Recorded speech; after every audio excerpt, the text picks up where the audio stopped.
Eu sempre gostei de consumir tudo relacionado ao terror. Filmes, séries, livros, jogos, quadrinhos. De algum modo, esse sentimento, o terror, me serve como um ótimo instrumento de catarse. Principalmente no público adolescente, a busca por sentir medo é bem recorrente. Não é à toa que um dos maiores clichês do gênero é sobre um grupo de jovens que viajam a um lugar misterioso e no meio do filme descobre que no local um serial killer comete seus crimes. E apesar de eu não gostar muito desse tipo de clichê, eu entendo quão marcante foi assistir isso nos anos 70 ou 90. Mas foi aí que alguns meses atrás eu conheci um livro de um escritor brasileiro do gênero. Diferente do clichê de adolescente, em Nova Jaguaruara, um grupo de cientistas, em sua maioria céticos, vão a uma cidadezinha no interior do Nordeste. Lá eles ouvem falar de uma igreja na estrada onde pessoas desaparecem e, acima de tudo, sobre um estranho fenômeno que ocorre à meia-noite. O terror do livro ocorre de maneira rápida e eu confesso que senti que dava para explicar a situação da cidade melhor. Mas apesar disso, o livro consegue deixar muita gente assustada, principalmente quando ele é criativo em fazer situações onde os personagens ficam extremamente vulneráveis a um elemento totalmente desconhecido. Depois desse grupo de cientistas chegar à cidade, a primeira coisa que eles decidem fazer é explorar os pontos turísticos. E eu posso dizer que esse é o ponto mais interessante do livro. Observar pelos olhos de um forasteiro totalmente alheio àquele universo imaginado pelo autor, descobrindo junto com ele todas as lendas e estranhezas da cidade, com certeza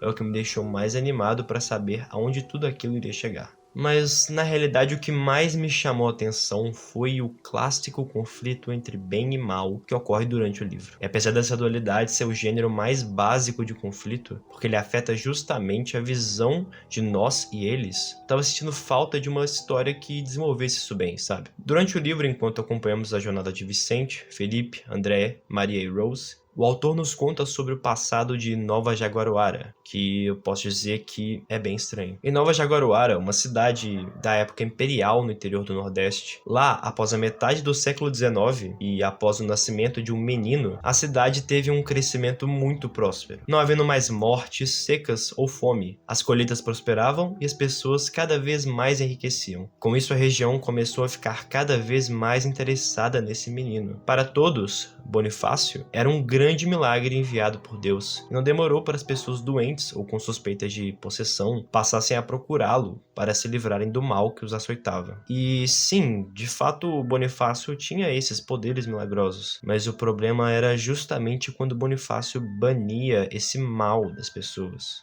Quando Bonifácio curava uma pessoa, ele na realidade bania algo que estava dentro dela. Seja um ser maligno, um demônio, como se queira chamar. Apesar da pessoa curar-se do mal ou da doença que tinha, esse demônio ainda continuava presente naquela terra. E com o tempo, quanto mais exorcismos eram feitos, mais forte o mal ficava na cidade e mais fraco Bonifácio se sentia. Até que uma hora Bonifácio finalmente encontra a origem de todo esse mal. Bonifácio encontra Lúcifer e morre nos seus braços, dentro da igreja de Nova Jaguaruara. A partir daí, a cidade se torna amaldiçoada, sendo vítima de desaparecimentos constantes próximos à igreja, e os moradores passam a cada vez mais temer o lugar, chegando a ficar paranoicos, sabe, como ensinando as crianças a passarem a tradição de nunca chegar perto daquela igreja. E se alguém soubesse de alguém que desapareceu lá, algum turista, essa pessoa era imediatamente presa pelas autoridades locais e, enfim, nada podia ser feito sobre isso. E então, depois de mais de um século, esses 5 viajantes, por acidente, acabam se envolvendo com isso. E no final, eles queimam a igreja para expulsar o mal ali presente. Porém, o próprio demônio diz para eles que isso não destruiu o mal do mundo, e sim apenas uma passagem dele. Também diz que, para acabar com todo o mal, nada daquilo seria suficiente. O demônio também diz que gosta de observar as pessoas, que fica sempre com elas, atentas a qualquer movimento, e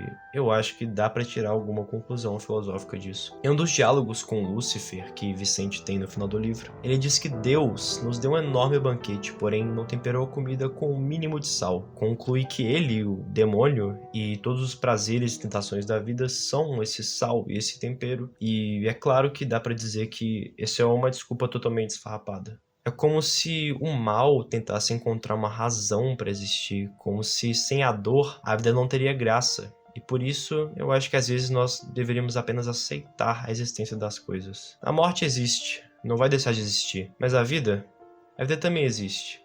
Por que não aceitar que ambas fazem parte da mesma coisa? E eu acho que isso é a grande lição desse livro. é que, em vez de tentar expulsar os nossos demônios interiores, a gente deveria, na verdade, aprender a só lidar com eles. Afinal, eles fazem parte de nós, tanto quanto a gente.